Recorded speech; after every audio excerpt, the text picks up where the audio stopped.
Wednesday, June 28th, 2023. Happy birthday, Irene, and special thanks Amanda Vasquez and Marco Colombo. I fed all the street cats yesterday and today. I didn't write an essay yesterday, but I should write one every day. It doesn't take me long to write, and when you're good at something, you should do it as often as possible. I did my podcast yesterday, just like I do every day. The podcasts are going great. Speaking and reading is something that comes natural to me. Everyone has a podcast nowadays, and many people do them for 2 or 3 hours at a time. But the majority of podcasts are between 20 and 30 minutes long. 75% of all podcasts are between 20 and 30 minutes long. I've noticed a lot of NBA players do podcasts, and so do stand-up comics, but you usually just see clips of their 3 hour, 2 hour podcast. If you actually sit down and watch the entire 3 hour podcast of a basketball player or a stand-up comedian, you notice there's a lot of downtime. The interesting parts and the jokes of the comedians are few and far between.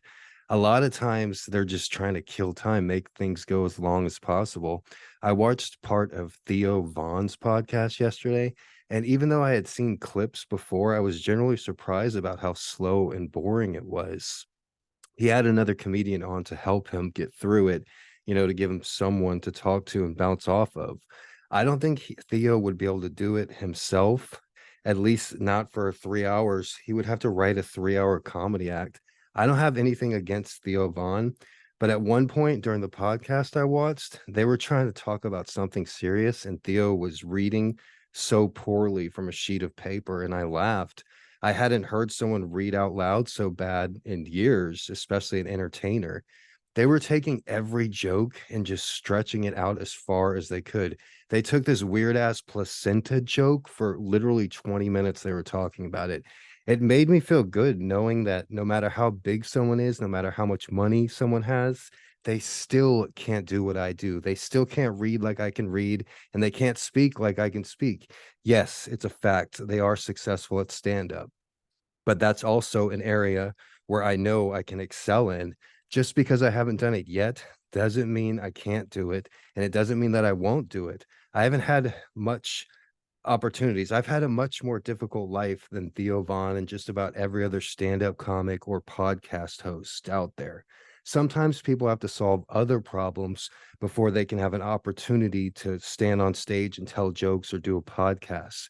But things change. If you hang in there long enough, things will change. I feed almost 100 street cats every morning. I've been doing it every day for 4 years, but it started with just four cats. And out of the first four, three are left. And even though I'd never pet these three in 4 years, they're still hanging in there. And just yesterday morning, one of the original four, who only has one eye, and I call her One Eye, while she was eating, I reached down and I petted her a few times, and she kind of perked up. She probably wasn't expecting anyone to pet her ever again, but she hung in there and things got better. She had an opportunity to accept pets from the nice man who feeds her, and she took it. Just because someone has millions of followers or millions of dollars does not make them better or more skillful at any particular thing.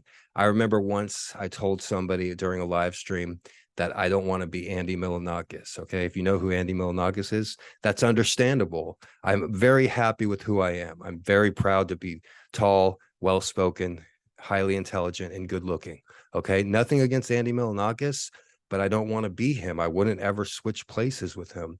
And the people that were watching the podcast couldn't understand that. Like, what? Andy Milonakis has millions of followers and you don't. Like acting like that's what it's all about in life, how many followers you have.